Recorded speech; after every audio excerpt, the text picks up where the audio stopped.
I decided to have a look at some early Gaelic novels to have a look at and see what sort of things were published in the past.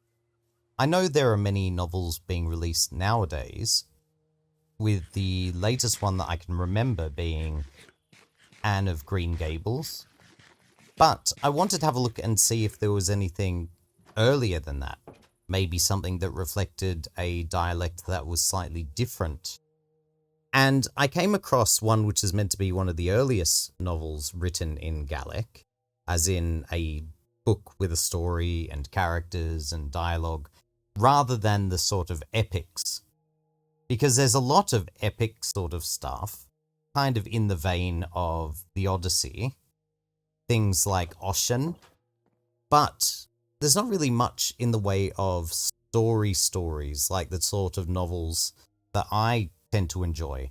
For example, The Lost World I'm currently reading in English, and I read it of an evening to my son, though there are parts that I have to kind of censor because it was a novel of its time and unfortunately contains what I would deem to be quite racist terminology. So for those sorts of things, I find other ways of talking about them, or I just kind of skip over them entirely if I can help it. But anyway, coming back to the book, in Gaelic, the one that I found was called Dùn Àluinn.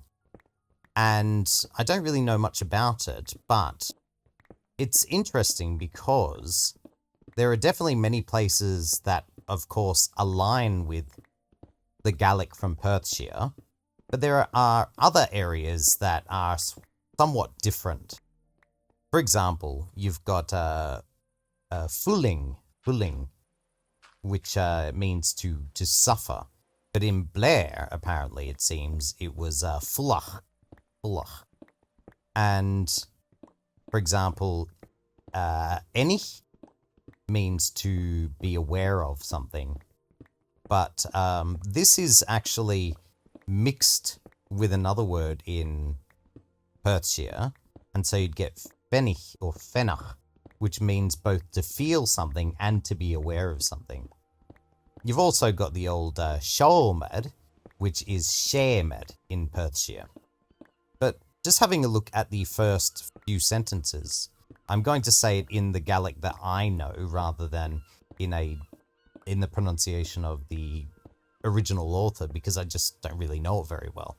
But the first part of the book, the first sentences of the first chapter, which is Cabajal Hoon, maybe Cabajal Hoon, Lebi Bash na Bencher, which is the lady's deathbed. I'm not sure what it would be said, maybe Ben Chierna, but in Perthshire it'd be Benchat. So, der Lebi Bash Maed Van. So it was mother's deathbed. Begosht na Brieren Laur. This Laur word doesn't really show up very much in Perthshire. Often it would be something like, in this case, probably gra. And Brieren also doesn't really show up very often, but it might be a more like high-level word.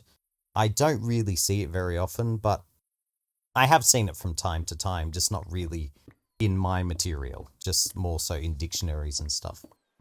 So it was sour or painful, that which she was saying, I think, or which was being uttered.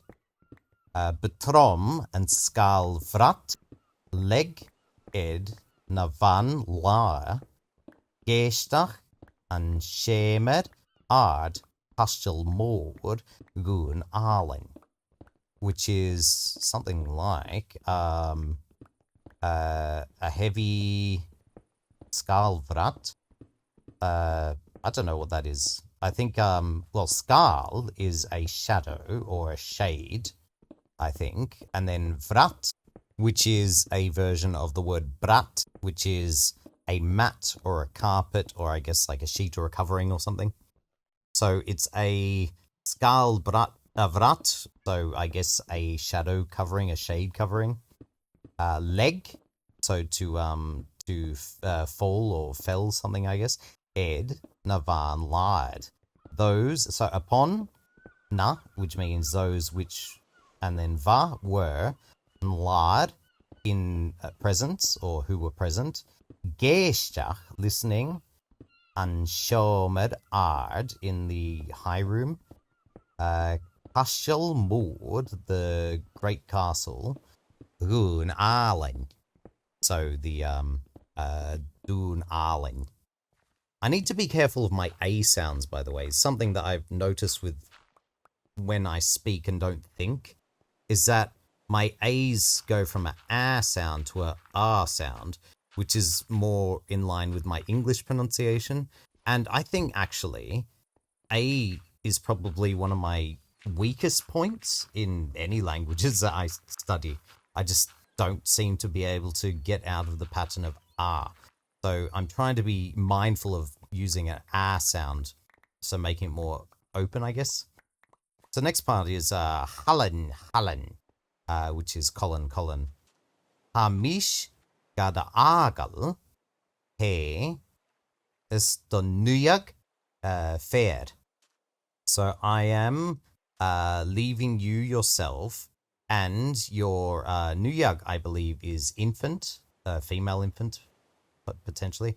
Fair. I think maybe that comes from like the word pured. Maybe it's the genitive form, which means sister.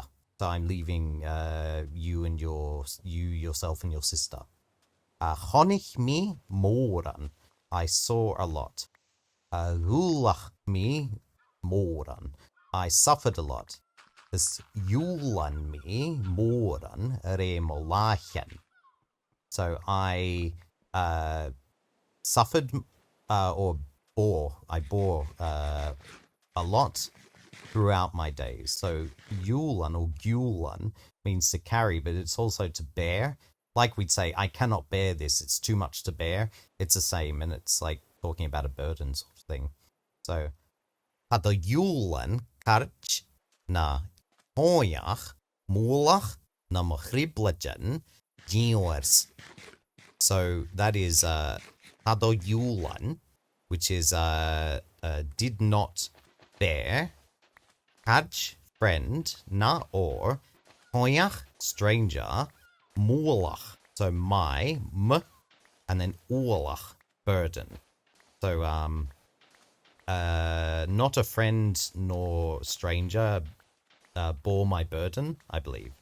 Na or, machriblajan, my troubles. Giawers. Giawer means to be like private, I think, or secret, and then giawers is emphasizing it. But that's just a little taste of the book itself, and it looks like it's going to be an interesting read. I don't know what the story's going to be about. I don't know what the content's going to be like. But recently, I have found that reading out aloud as my son is lying in bed puts him to sleep really quickly, because before he wasn't sleeping at all. He would go to sleep at like almost 10 o'clock at night each night, and then he would wake up at like 6:30 every morning. And so it has been really quite difficult because he just doesn't sleep. And on top of that, he has lots of interesting quirks, we'll put it that way. For example, he started crying yesterday because his mother needed to have a shower, but he needed to go to sleep.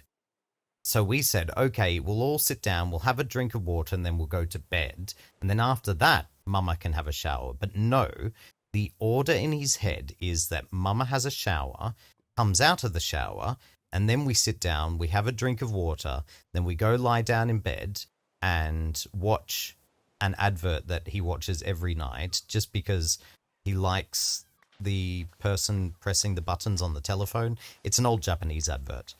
And then after that, he goes to sleep. And he has to do it exactly the same every night. And it can be really, really overwhelming sometimes. And it was made worse with the lack of sleep. And so I was like, okay, he's not going to sleep. I want to do some reading, so I'm just going to read out aloud. Why not? And like magic, he just fell asleep.